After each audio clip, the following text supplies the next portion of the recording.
கரெக்டாக இருக்கான்னு செக் பண்ணுறதுக்கு இங்கிட்ட அங்கிட்டு ஓடுனதுல சத்தியா அப்போ தான் கிழிச்சு விட்ருக்குது.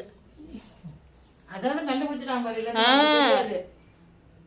கண்டுபிடிச்சிட்டாங்களே காலை தூக்கிட்டே இருக்குங்க. இல்லை அது நார்மலாக காலை தூக்கிட்டு இருக்கிறதுக்கும் அடிபட்டு காலை தூக்கிட்டு இருக்கிறதுக்கும் நமக்கு வந்து டிஃப்ரெண்ட் தெரிஞ்சிருச்சு. இல்லை நான் பார்த்ததுமே சொல்லிட்டேன்ல இது அடிபட்டு தான் காலை தூக்கிட்டு இருக்குன்னு. அது இருக்கிறது துள்ளியூண்டு கால், அந்த காலில் பேர் எப்படி காயமாக இருக்குன்னு. பயப்படாது, ஒன்றும் இல்லை, உனக்கு வைத்தியம் தான் பார்க்கணும். மஞ்சள் பட்டாலே அந்த வாசம் பட்டாலே அறியணும். ஆமாம் மஞ்சள் நல்லெண்ணெய். இப்போ கோழி குஞ்சுலாம் காயமாகுதுன்னு வச்சுக்க, இது மஞ்சள் தான் வைக்கிறது. மஞ்சள் நல்லெண்ணெய் தான் வந்துருவா இரு ஒன்றும் இல்லை, அடிபட்டிருக்கு, மஞ்சளும் நல்லெண்ணெயும் தான் வச்சுருக்கு. அதுக்கு வைத்தியம் பார்க்குறாங்கன்னு இப்போ தெரிஞ்சுக்கிச்சு. முன்னாடி ஓடிட்டு இருந்தது இப்போ படுத்துக்கிச்சு. இல்லை அவளுக்கு படுத்துக்கிடுச்சு. எப்படி படுத்துருக்கு பாரு, காட்டுது நல்லா. அடேங்க அப்பா எப்படி காட்டுது பாருமா. இப்போ எந்திரிக்கவே இல்லை. புட்டுரு எப்படி என்ன பண்ணுதுன்னு பார்ப்போம்.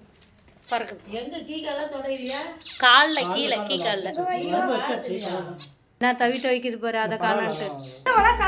கதவை திறக்காதம்மா. இதனுடைய தவிப்பு பாரு எப்படி இருக்குன்னு, ஆளை காணான்னு எப்படி பாக்குது.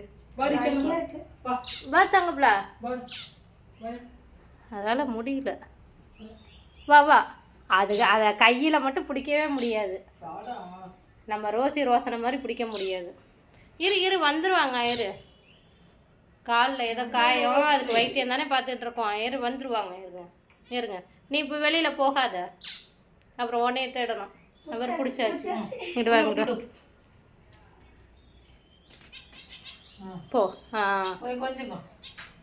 போ. போ ஒன்றும் பண்ணல அவனை. போ என்ன பண்ணுது இப்போதான் சத்தி கிழிச்சுது. ரத்தம் நல்லா இப்போதான் கசிஞ்சு வந்திருக்குது. இப்போதான் கிழிஞ்சிருக்கு. இந்த கம்பி வச்சதுனால தான் அந்த கம்பியில் கிழிச்சுக்குச்சு. அதே ரொம்ப தடவை இங்கிட்டு போயிட்டு இருந்ததா, அந்த கம்பியில் ஏறி என்னன்னு பார்த்துருதா, அப்போ தான் கிழிச்சிருக்கு மோகனை.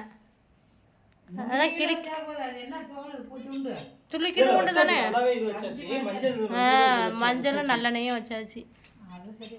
ஆனால் நல்லா சூப்பராக காட்டுனது இல்லை. ஓடு போ, சாப்பிடு பாக்குது. அது கொத்தி எல்லாம் சரி பண்ணி விட்டுற மாட்டிருக்கா அவங்கள. பாக்குது பாரு சத்தி என்ன பண்ணியிருக்காங்க அப்படின்னு. அது தெரிஞ்சிருக்கு தானே, சொல்லியிருக்கேன் தானே எனக்கு காலில் காயமாக இருக்குதுன்னு. அது பாசையில சொல்லுமா, அதான் தண்ணி குடிக்குது. அவங்க வைத்தியம் பார்த்தாங்கன்னு சொல்லுவோம். ஆனால் அது வைத்தியம் தானே, அதுக்கு தெரியாதுல்ல. கொஞ்ச நாள் சரியானதுக்கு அப்புறம் தான் அதுக்கு தெரியும். தெரியுமோ தெரியாம கூட போகுமா, யாருக்கு தெரியும். இல்லை ஏதோ பண்ணியிருக்காங்க நம்ம காயத்துக்கு அப்படின்னு தானே இப்படி பரட்டை போட்டதுமே காமிச்சிக்கிட்டு இருந்தது. இல்லைன்னா ஓடி இருந்திருக்கும்ல. எத்தனைக்கணுண்டு காடு அதில் காயப்பட்டுது. நாங்கள் அது பார்க்குது. சரி நான் இட்லி ஊற்றி வச்சுருக்கேன். அது ஆமாம் வச்சாச்சுல, அது சரியாக போயிடும். ஆமாம் ஓகே நீங்கள் இனிமேல் உள்ளுக்கு போங்க. வைத்தியம் பார்த்தாச்சு இனிமேல் சரியாயிடும். அப்புறம் சாயந்தரம் எடுத்து பார்ப்போம் எப்படி இருக்குன்னு. பார்த்துட்டு சாயந்தரம் ஒரு டைம் வச்சுட்டோம்னா அப்புறம் ஆறி போயிடும்.